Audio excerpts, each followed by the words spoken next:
15 de fevereiro de 2026. Uma data, assim, histórica.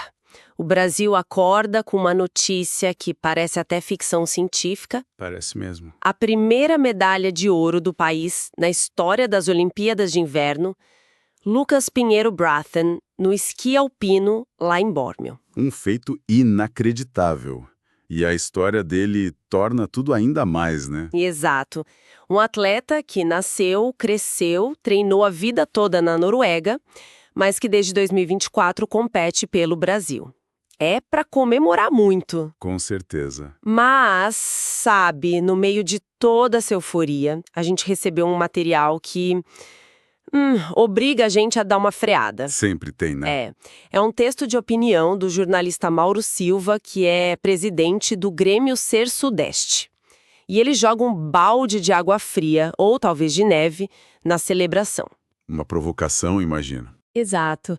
A nossa missão hoje é justamente mergulhar nessa provocação, e a ideia não é de forma alguma diminuir a conquista do Lucas, é usar esse momento para fazer uma pergunta um pouco mais incômoda. Que seria? O que esse ouro, que está brilhando lá na Itália, significa de verdade para o esporte aqui no Brasil? No nosso dia a dia. E é uma provocação que incomoda porque ela mexe com duas coisas que a gente adora, né?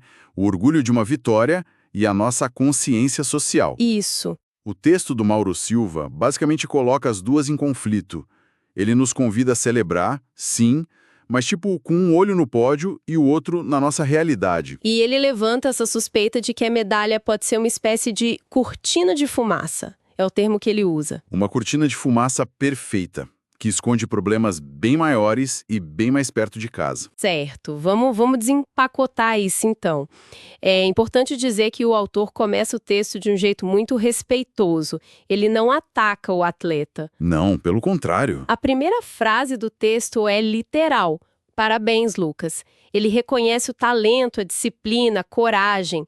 Isso deixa bem claro que o alvo da crítica não é a pessoa. Exato. Ele tira o atleta da equação, para poder analisar o símbolo.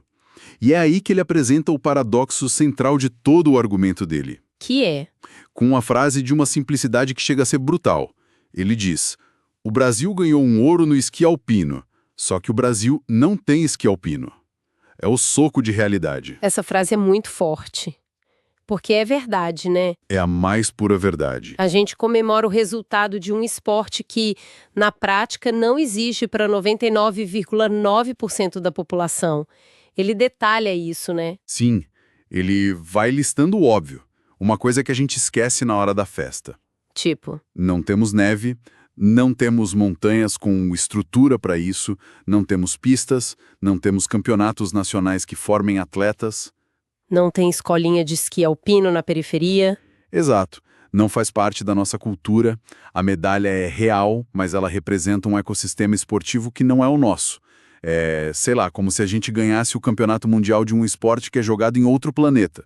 E é aí que o texto fica realmente interessante, porque ele transforma esse paradoxo em perguntas muito diretas, quase como uma intimação, sabe? Sim, ele pergunta o que esse ouro muda na vida do povo brasileiro. E ele não deixa a pergunta no ar. Não mesmo. Ele aterriza a questão de uma forma muito visceral. Ele quer saber o que essa medalha muda para o jovem da favela, para a criança da escola pública que não tem nem bola para jogar. O que muda para o trabalhador que quer uma quadra iluminada no barro para bater uma bola depois do trabalho? Ou para o adolescente que vê no esporte a única saída para não ser, sei lá, cooptado pelo crime. Essas perguntas tiram o debate do campo do orgulho nacional e colocam no campo da política pública. O que me leva a pensar na questão do dinheiro, porque, no fim, tudo se resume a isso, não é? Onde o dinheiro está sendo investido? Precisamente. A fonte ressalta um ponto crucial. O orçamento do Ministério do Esporte e do Comitê Olímpico, ele não é infinito. É bem limitado, aliás. Muito limitado. E muitas vezes, insuficiente. Então, a discussão sobre prioridades não é filosófica, ela é matemática. Cada real investido numa estrutura caríssima para um esporte de neve, por exemplo... É um real que deixa de ir para a reforma de uma quadra poliesportiva. Exatamente. A celebração não pode nos fazer esquecer dessa conta. Ok, então, o problema é a escolha de onde colocar o dinheiro. Isso me faz pensar, O que o autor considera esporte brasileiro de verdade, se essa medalha não se encaixa? Ele faz essa distinção de forma clara? Faz, e é o ponto central do segundo segmento do texto. Ele crava uma frase que define tudo. Qual? Esse ouro é do Brasil, mas não é do esporte brasileiro. Parece um jogo de palavras, mas a diferença é gigantesca. Explica melhor essa diferença. O que seria o esporte brasileiro na visão dele? Na visão que o texto apresenta, esporte brasileiro é aquele que brota do nosso solo. É o que se desenvolve aqui com a nossa gente, nas nossas condições, sabe? O esporte que vira projeto social. Isso, que ensina, que inclui, que ocupa o jovem no contraturno escolar. A medalha do Bratem, por mais que nos encha de orgulho, ela nasceu e foi forjada num sistema europeu. Estrutura europeia, investimento europeu. Cultura de inverno europeia. O Brasil, como diz o autor, entrou com a bandeira no peito do atleta, mas não entrou com a base, com a formação, com o suor da construção. Entendi.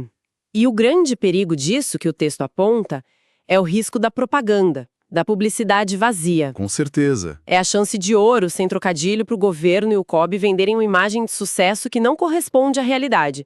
Tipo, vejam como somos uma potência esportiva. Exatamente.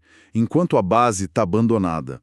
O autor usa a expressão mentira bem maquiada. É uma boa expressão. A foto do pódio na neve, linda, viral. Todo mundo compartilhando. Isso, viral. Ela pode ser usada para esconder a imagem da trave enferrujada no campinho de terra, da piscina pública fechada, do projeto social que acabou por falta de verba. E para não parecer um discurso vago, ele lista esses problemas. Sim, a lista é longa e bem deprimente. Quadras abandonadas, campos sem luz, projetos fechando, falta de professor de educação física. Falta de material básico, como bolas e redes.